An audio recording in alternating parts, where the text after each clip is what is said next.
Hello everyone, class 8 Heritage Math exercise 6.8 question number C, true or false.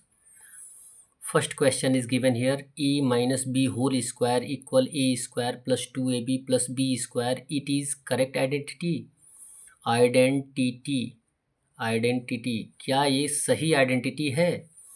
तो हम बताएंगे कि नहीं, ये सही आइडेंटिटी नहीं है। यदि हमें याद होगा तो, नहीं तो सॉल्व करके भी देख सकते हैं। यदि सॉल्यूशन आता है तो A minus B whole square solve कर देंगे तो आपको पता चल जाएगा कि ये इक्वलिटी है कि नहीं है।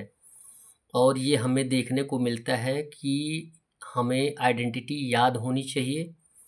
तो आप बता लेंगे कि इसका आंसर होता है ए माइनस बी का होल स्क्वायर होता है A square plus B square minus 2ab होता है। और यहाँ पे क्या दिया गया है? प्लस। ये इसलिए क्या हो जाएगा? फॉल्स हो जाएगा।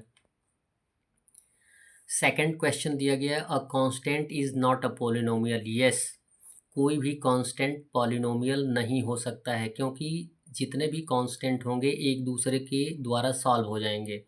सपोज मान लीजिए हम 2 + 5 लिखते हैं तो इट मीन्स कितना हो जाएगा? 7, यानी सिंगल हो जाएगा। इसलिए ये पॉलिनोमियल नहीं है। थर्ड क्वेश्चन दिया गया है, 1/4 a power 4 minus 7/3 a square b cube plus 49/9 b power 6 equal 1/2 a square minus 7/3 b cube. क्या ये इक्वल है एक दूसरे के? स्क्वायर होल स्क्वायर दिया गया है। ये इक्वलिटी फाइंड आउट करने के लिए आप क्या करेंगे? यदि इक्वल हो गया तो ट्रू लिखेंगे, अदरवाइज क्या लिखेंगे? फॉल्स लिखेंगे। आप इस पे सॉल्व कर सकते हैं। 1/2 a square minus 7/3 b cube का होल स्क्वायर दिया गया है। इसको किस फॉर्म में सॉल्व कर सकते हैं? a minus B whole square equal हो जाएगा a square plus B square minus 2ab। Solution में हमने क्वेश्चन लिख लिया, इक्वलिटी हमें शो करनी है। यदि इनको सॉल्व करने के बाद ये आया, या इस LHS को सॉल्व करने के बाद, तो यहाँ पे लिख लेंगे टेकिंग RHS साइड लेना है, साइड ले लीजिए। तो हम क्या करेंगे? एक टर्म को a मान लेंगे और सेकंड टर्म को क्या मान लेंगे? b मान लेंगे।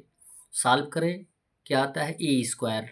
तो 1/2 a स्क्वायर का whole square plus b square, तो 7/3 b क्यूब का होल स्क्वायर माइनस 2 का वैल्यू 2, a का वैल्यू है 1/2 a स्क्वायर इंटू b का वैल्यू है 7/3 b क्यूब। अब सॉल्व कर दीजिए, 2 से 2 रेड्यूस हो जाएगा। यहाँ पे आइए, 1 का टाइम 2 टाइम्स तो 1, 2 का 2 टाइम्स 4, और a पावर 2 है, यानी 2 2 से कितना हो जाएगा? 4। आंसर आ जाएगा 1/a पावर 4 प्लस 7 का 7 7 जा कितना हो जाएगा? 49, 3 3 जा कितना हो जाएगा? 9, और 3 2 जा कितना होगा? 6, यानी b का पावर हो जाएगा 6। यहाँ पे माइनस, यहाँ पे 2 से हमने रिड्यूस कर दिया है। बचा क्या है? एज ए कांस्टेंट 7/3, तो 7/3 लिख लेंगे, a स्क्वायर और b क्यूब।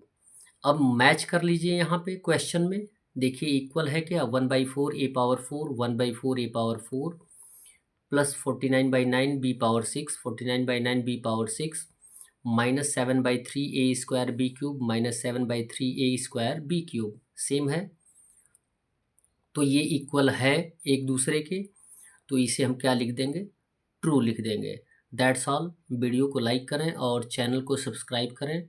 धन्यवाद।